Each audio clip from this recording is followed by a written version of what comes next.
وصاحبه غايب حرفيا. انت اول ما بتدخل على بكوس بتخش عالم تاني ودنيا تانية، رغم اللي احنا شايفينه ده بكوس من الاحياء الجميلة جدا حقيقي في اسكندرية، اهلها ناس طيبين محترمين. الفيديو بتاعنا النهاردة مهم جدا وقوي، يا ريت تكملوا الاخر. تعالوا بينا نبدأ الفيديو. السلام عليكم، يومكم جميل سعيد ان شاء الله. النهاردة احنا في بكوس طبعا اول ما تسمعوا بكوس يعني محطة السوق، يعني محطة قطار بكوس، يعني الترام، الزحمة. بس رغم كل ده بكوس من يعني مناطق من اجمل المناطق، يعني ما تضحكوش عليا لما بقول من اجمل المناطق، كلنا عارفين الترام اهي. بكوس دلوقتي اللي انتوا شايفينها دي هتتغير تماما. ازاي؟ نشوف الترام الاول لما يعدي.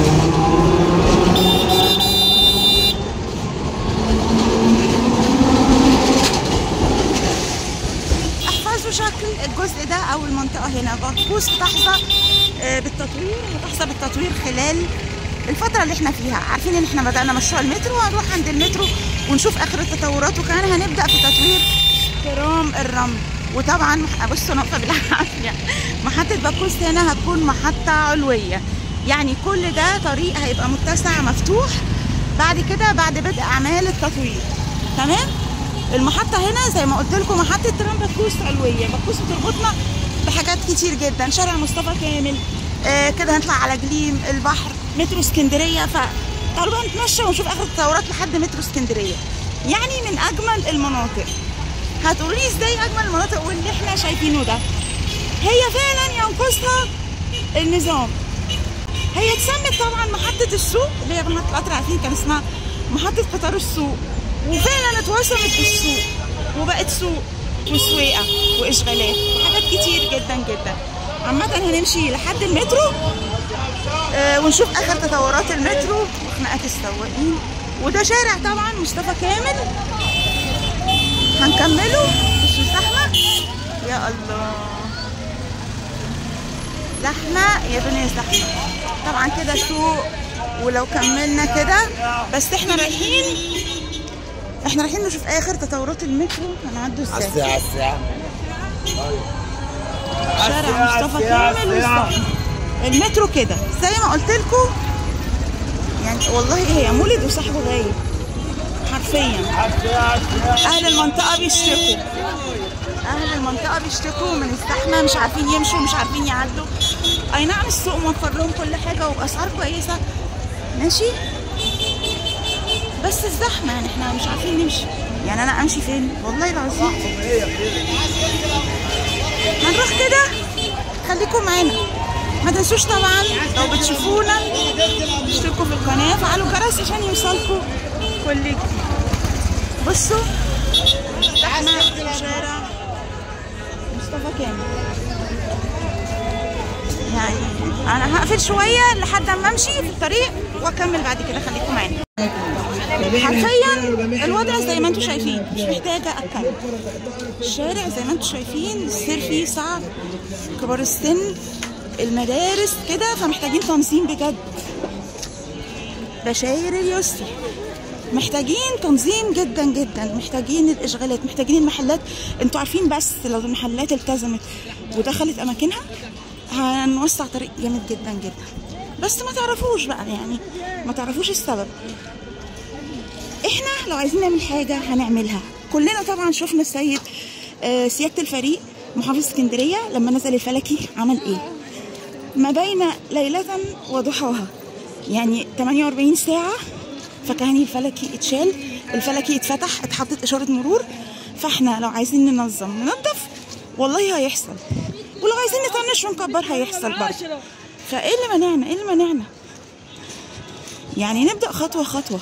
المحلات تلتزم باماكنها، بالتالي هتوفر مكان للبياعين اللي قاعدين لحد لما ربنا يسهل ويتعمل سوق حضاري يلم فيه البياعين كلها. لكن الوضع زي ما احنا شايفين. هنروحوا بقى المترو ونشوفوا اخر التطورات، خليكم معانا. مترو ابو قير طبعا هيفرق كتير جدا جدا. يعني انت من بكوس وترام الرمل برضو بعد التطوير سرعه المترو او الترام هتبقى عاليه جدا، فانت هتوصل من هنا ممكن لمحطه مصر في خلال 5 دقايق. انت متخيل؟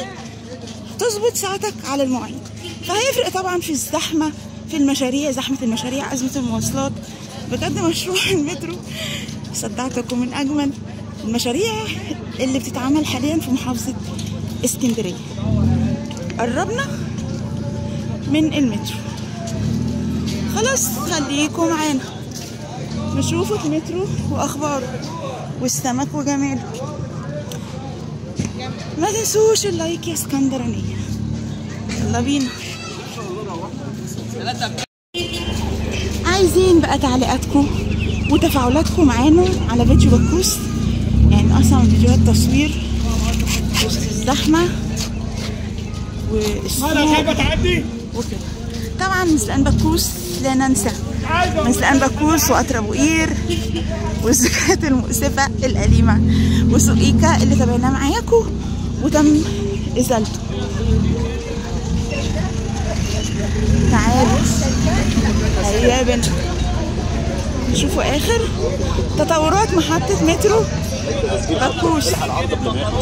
بصوا انا يعني هو ده المزلقان، انا همشي كده عشان نشوف تطورات محطه مترو بكوس، لان من هنا مش هنعرف نشوف حاجه، فاحنا هنمشي كده ونشوف الاخبار. وزي ما احنا شايفين هنا اعمال محطه مترو بكوس. موقع المحطه هو نفسه موقع محطه قطار بكوس اللي كانت موجوده اهو. لسه شغالين اعمال الحفر والخوازيق، والاعمده اهي قدامنا باينه تمام. اعمده المحطه، اعمده بقيه المسار، لكن ده موقع المحطه اهو تمام كده. وطبعا سوقيكا الخلفي طبعا ازالوا المحلات، بس واضح ان السوق رجع بشماسي يا جماعه. انا هلف من ورا ونحاول نروح ونمشي شويه كده موازاة للمسار. خليكم معانا. ازيكم يا اسكندرانيه؟ هنستنى تعليقكم على فيديو بكوس، عايزين تفاعل، قولوا لنا رايكم وقولوا لنا رايكم في التصوير. المترو الترام طفره بتحصل في بكوس، نتمنى كمان الاشغالات، الاسواق العشوائيه، حاجات كتير تتغير. خليكم معانا. مشيتكم في الزقايق والشوارع والحواري، على يميني طبعا كده المسار، وهنروح كده ونعدي عشان نروح نشوف اخبار الموازي لمسار المترو الناحيه التانيه اللي هو موقع سوق ايكا، لان انا شايفه شماسي وواضح ان السوق رجع تاني، مش محلات بس شماسي. هنروح برضو ونشوف. خليكم معانا. هنا زي ما انتم شايفين كده بقيه المسار تمام اهو، من اول اخر عمود كده واحنا مكملين كده ورايا لحد ما كنت بصور لكم هناك موقع المحطه، وكده المسار من بكوس كده في اتجاهنا الغبريات. خلاص هنروح بقى الجهه المقابله اللي هي الجهه اللي على يميني، ونمشي كده شويه لحد الظهريه وقبل الظهريه على حسب. خليكم معانا.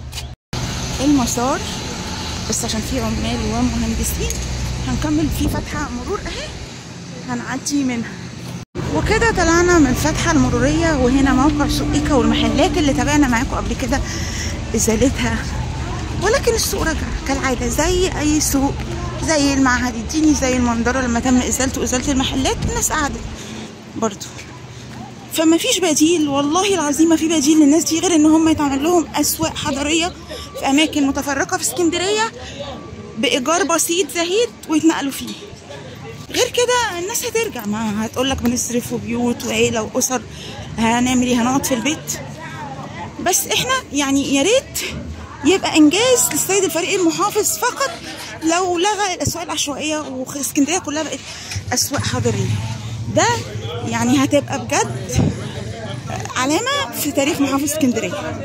مكملين كده مسار المترو، مكملين كده ورايحين في اتجاهنا للظهريه، ونشوف باقي المسار والمزلقان. خليكم معانا. يلا بينا خليكم معانا.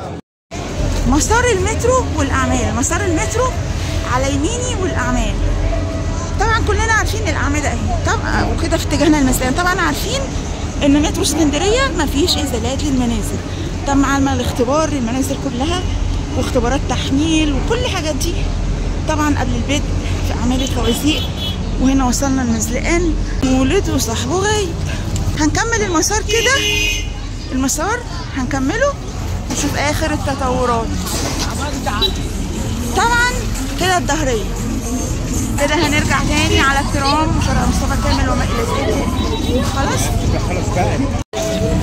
بالظبط موقع المزلقان، وده كده المحطه. احنا بقى هنمشي كده يسارا، خليكم معانا اهو. انا مشيت كده وكملت ولفيت، فجيت من السوق ورجعت للسوق ومفيش فايده في الزحمه. ده الوضع، ده الوضع. هنمشي كده موازات المسار ونطلع من عند المزلقان الجاي زي ما شفنا كده الوضع في بكوس. يبقى الأعمدة اكتملت من بكوس للظهرية، وكمان غبريال وانا جاية شفتها اكتملت، وشغالين الآن في المحطات خلاص.